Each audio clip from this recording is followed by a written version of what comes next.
ఇక వివరాల్లోకి వెళ్తే పిఠాపురం నియోజకవర్గంలో ఏలేరు వరద ప్రభావిత ముంపు ప్రాంతాల్లో ఏపీ మాజీ సీఎం వైఎస్ జగన్మోహన్ రెడ్డి పర్యటించి బాధితులను పరామర్శించారు. ఉదయం తాడేపల్లి నుంచి హెలికాప్టర్లో బయలుదేరిన ఆయన స్థానిక ఆర్ఆర్బీహెచ్ఆర్ కాలేజ్ గ్రౌండ్కి చేరుకున్నారు.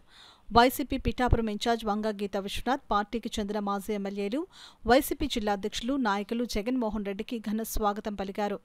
అక్కడి నుంచి కారులో జగన్మోహన్ రెడ్డి వరద ప్రభావిత ప్రాంతాలైన మాధవపురం, ఇసుకపల్లి, నాగులాపల్లి, రమణక్కపేట గ్రామాలు పర్యటించారు.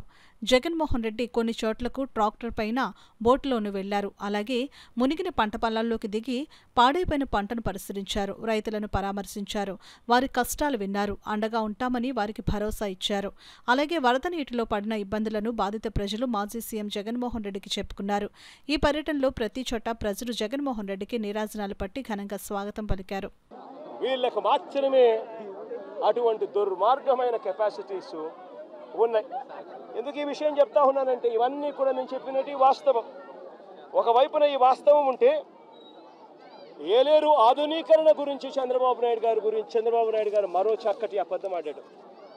అసలు ఏలేరు ఆధునీకరణ, మోడర్నైజేషన్ ఆఫ్ కెనాల్, ఇది మామూలుగా ఒక కెనాల్ను మోడర్నైజ్ చేయాలి అని అంటే ఎప్పుడైనా కూడా ఎప్పుడు అవకాశం ఉంటుంది, ఎప్పుడు వెసులుబాటు ఉంటుందనంటే ఆ కెనాల్లో నీళ్లు ఆపగలిగినప్పుడు, నీళ్లు పారనప్పుడు, లేకపోతే క్రాప్ నీళ్లు డ్యామ్లో నీళ్లు ఉన్నా కూడా చేయాలని అనుకుంటే క్రాప్ హాలిడే డిక్లేర్ చేస్తే తప్ప మోడర్నైజేషన్ కార్యక్రమాలు చేయలేము.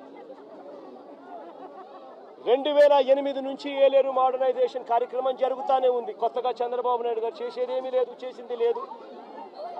2008లో ఆ దివంగత ప్రీతమ నాయకుడు రాజశేఖర రెడ్డి గారు ఏలేరు రిజర్వాయర్కు సంబంధించి నాన్నగారు మోడర్నైజేషన్కు శ్రీకారం చుట్టాడు. అప్పట్లో 138 కోట్ల రూపాయలు కేటాయిస్తూ ఆ దివంగత నేత ప్రీతమ నాయకుడు రాజశేఖర రెడ్డి గారు నాన్నగారు ఏలేరు కెనాల్కు సంబంధించిన మోడర్నైజేషన్ కార్యక్రమం చేపట్టాడు. నాన్నగారు చనిపోయిన తర్వాత మళ్ళీ ఆ కార్యక్రమం ఎవరు పట్టించుకోలేదు. చంద్రబాబు నాయుడు వచ్చాడు 2014లో. మరి ఆయన ఏమైనా పట్టించుకున్నాడా? 295 కోట్లకు అంచనాలు పెంచాడు. మరి ఆయన 5 ఏళ్ళు ఉన్నాడు కదా, మరి ఎందుకు చేయలే అంటున్నా. ఆయన కాలంలో కరువు, కనీసము ఈ మాదిరిగా అన్న వర్షాలన్నా ఎక్కువ పడతా ఉండి రిజర్వాయర్లు పూర్తిగా నిండిపోయి ఉన్నాయి. రిజర్వాయర్లు నిండున్నాయి కాబట్టి రైతులకు కెనాల్ నుంచి నీళ్లు పంపకపోతే రైతులకు ఇబ్బంది కలుగుతుంది. నీళ్లు ఉండి రైతులు వ్యవసాయం చేయలేని పరిస్థితిలోకి పోతారు అన్న పరిస్థితి అప్పట్లో కూడా లేదు. చంద్రబాబు నాయుడు గారు కరువు ఇద్దరు కవలలే.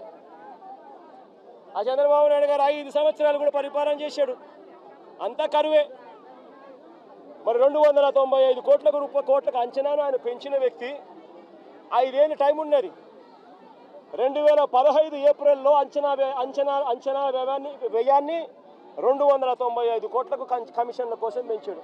మరి పెంచిన ఆ వ్యక్తి ఎందుకు చేయలేదని అడుగుతా ఉన్నా. ప్రజలందరినీ ఒకవైపున ఇబ్బంది పాలు చేసి ఇంకా వేలెత్తి చూపిస్తాడు జగన్ మీద. నేను అడుగుతా ఉన్నా, చంద్రబాబు నాయుడు గారు ప్రభుత్వం వచ్చి దాదాపు 4 నెలలు అయిపోయింది.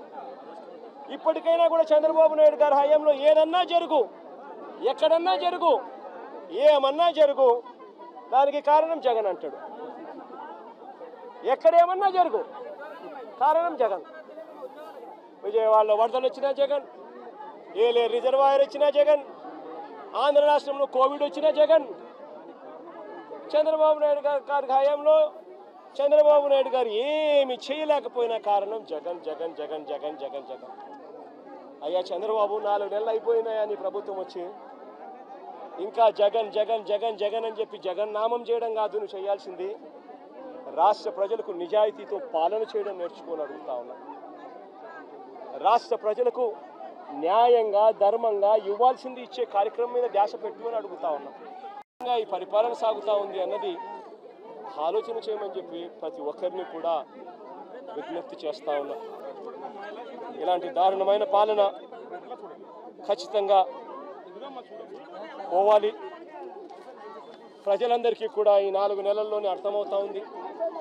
చంద్రబాబు నాయుడు గారు లాంటి అన్యాయస్తుడు తాను చేసిన మోసాలు, తాను చెప్పిన అబద్ధాలు మోసాల కింద మారుతూ ఉన్నాయి.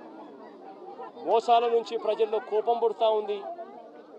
ఆ ప్రజల కోపం తెంచుకొని ప్రజలు రోడ్ల మీదకి వచ్చి చంద్రబాబు ప్రభుత్వానికి వ్యతిరేకంగా తిరగబడే రోజు కూడా దగ్గరలో ఉంది. అది జరగకూడదు అని చంద్రబాబు నాయుడు రెడ్ బుక్ పాలన సాగిస్తూ ఉన్నా కూడా అవి ఎక్కువ రోజులు ప్రజలను అలా నిర్బంధించలేరు. ప్రజలు ఖచ్చితంగా తిరగబడతారు అని కూడా ఈ సందర్భంగా